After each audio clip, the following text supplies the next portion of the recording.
Good morning विद्यार्थी मित्रों, मैं प्रेम विद्या मंदिर हाई स्कूल से दक्षा में आज कक्षा 9 में सब्जेक्ट संस्कृत में चैप्टर 12 सुभाषित सप्तकम पढ़ा रही हूँ। सुभाषित सप्तकम यानी 7 सुभाषित। सुभाषित का अर्थ होता है कि ऐसी सुंदर उक्तियों कि जो हमें सही राह दिखाती है। सुभाषित अर्थात सुंदर उक्ति अथवा बोध वचन। सुभाषित का अर्थ होता है सुंदर वचन या सुंदर उक्ति। संस्कृत के सुभाषितों की अनेक विशेषताएं हैं। एक तो ये सुभाषित गागर में सागर भरने वाले होते हैं। ऐसे छोटे लघु पद्य होते हैं, इसलिए जन जन के कंठ से गाए जाने के कारण आज भी वो सतत जीवंत है। सुभाषित व्यक्ति को सही जीवन जीने का पाठे देते हैं। संस्कृत सुभाषित वैश्विक भावना के पोषक और तोषक भी है।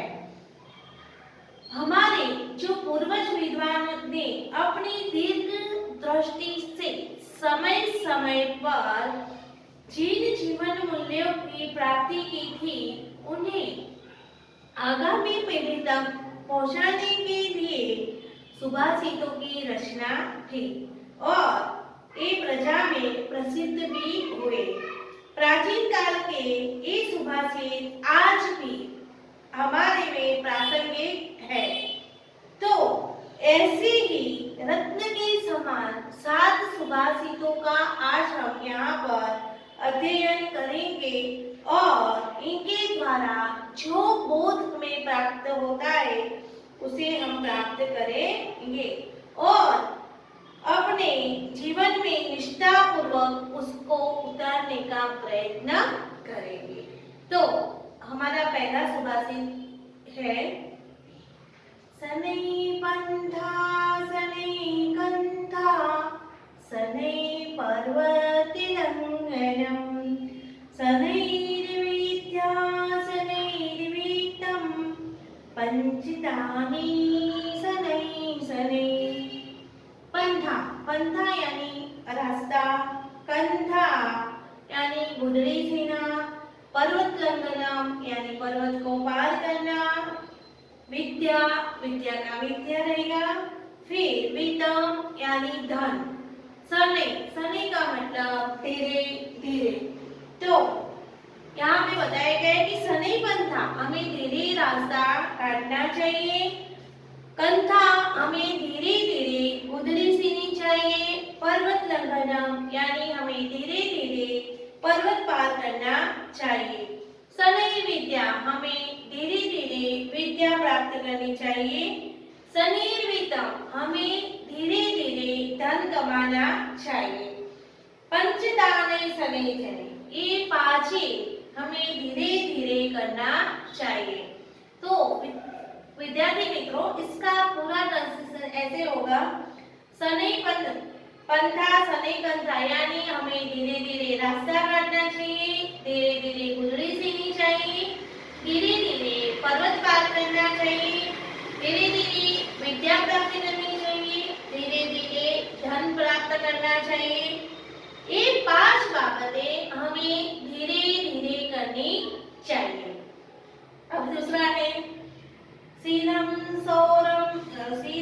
शौर्यम आलस्यम पांडित्यम मित्र संग्रह अचौरहरिण्यानि पंचतानि अन्यक्षयो निधि।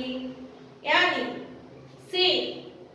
चारित्र, शौर्य यानी शूरवीरता, आलस्यम यानी आलस्य, पांडित्यम यानी मित्रता, मित्र संग्रह यानी मित्रों का संग्रह, अचौरहरिण्यानि यानी इसे कोई चुरा सकता नहीं है, पंचतानि अक्षयो निधि यानी ये 5 है, निधि यानी खजाना, ये ऐसे 5 खजाने हैं जिसको कोई चुरा सकता नहीं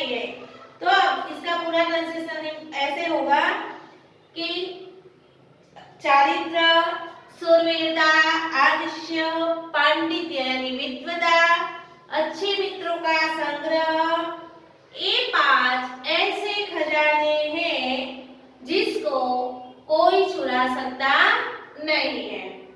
अब आगे तीसरा देखेंगे। सहस्रीशेषी पूषा विगुणे स्वद्व अपि बन्धुषु तुषैरपि परिभ्रष्टा न प्ररोहन्ति तण्डुला।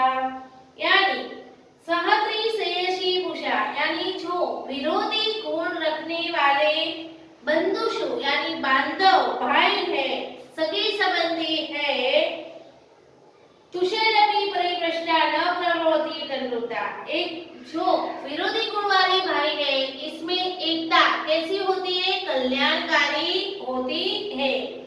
फिर यहाँ तण्डुलाना यानी चावल के दाने, छिलकों से चावल के दाने अलग करने के बाद न प्ररोहन्ति, फिर से उसे हम उगा सकते नहीं है। तो इसका पूरा ट्रांसलेशन ऐसे होगा कि विरोधी गुण रखने वाले सगे संबंधियों में भी एकता कल्याणकारी होती है। जैसे छिलकों से धान्य निकालने के बाद चावल के दाने फिर से उगते नहीं है। अब आगे चौथा, नास्ति मेघ समम तोयम नास्ति आत्मा सबलम नास्ति चक्षुषम एजो नास्ति धान्य समम प्रियम नास्ति मेघ समम, यदि मेघ के समान कोई बादल नहीं है। नास्ति चा आत्म समम बलम, आत्मा के समान कोई दूसरा बल नहीं है। नास्ति चक्षु समम तेजो, आंखों के समान दूसरा कोई तेज नहीं है। नास्ति धान्य समम प्रियम, धान्य यानी अनाज के समान दूसरा कोई प्रिय नहीं है। अब आगे, सत्यम तपो ज्ञानम हिंसति च विद्वता प्रणामम च सुशीलताम च एतानि यो विदधाति च विद्वान् न लोक्य पक्षो विहग प्रयति। यानी सत्य, तप, ज्ञान, अहिंसा, विद्वानों को प्रणाम, सुशीलता यानी अच्छा चारित्र, एतानि यो विदधाति स विद्वान्, जो इन बातों को विदधाति यानी जान लेता है वो विद्वान है। न होगा पक्षो विहग प्रहति, एक पंख वाला पक्षी ऊंचे उड़ सकता नहीं है। अब आगे, काष्ठाद अग्नि झायते मध्यमानात् भूमिस्थोयं खन्यमानात् ददाति सो उत्साहनां नाक्ष्य साध्यं नराणा मार्गलब्ध सर्वयत्ना फलते। यानी लकड़ियों का मंथन करने से इसमें से अग्नि प्रकट होती है, खुदाई करने पर भूमि भी जल देती है। सो उत्साहना, उत्साही लोगों के लिए ना साध्यम असाध्य नराणा, जो लोग उत्साही होते हैं उनके लिए कोई भी बाबत असाध्य नहीं है। मार्ग लब्धा सर्वे यत्ना प्रवृत्ति, वो उसको सभी प्रयत्नों से प्राप्त करने का प्रयत्न करते हैं, सभी प्रकार से उसके फल को प्राप्त करने का प्रयत्न करते हैं। पात्रं न तापयति नैव मलं प्रसूते स्नेहं च सहदति नैव गुणा अनिक्षणोति द्रव्यवसानां समय चलता न दते सत्पुत्र एष कुलद्री को अपि दीप। सत्पुत्र एक ऐसा दीपक है जो क्या करता है? पात्र को गर्म करता है, गंदगी नहीं फैलाता है और अपने अच्छे गुणों के कारण वो कुल में गुण का स्थापन करता है। तो विद्यार्थी मित्रों, हमने सारे सुभाषित आज पढ़े, उसका आपको ट्रांसलेशन अपनी कॉपी में करना है। साथ में उसकी टिप्पणी और स्वाध्याय के प्रश्न उत्तर भी आपको आपकी कॉपी में लिखने हैं। धन्यवाद।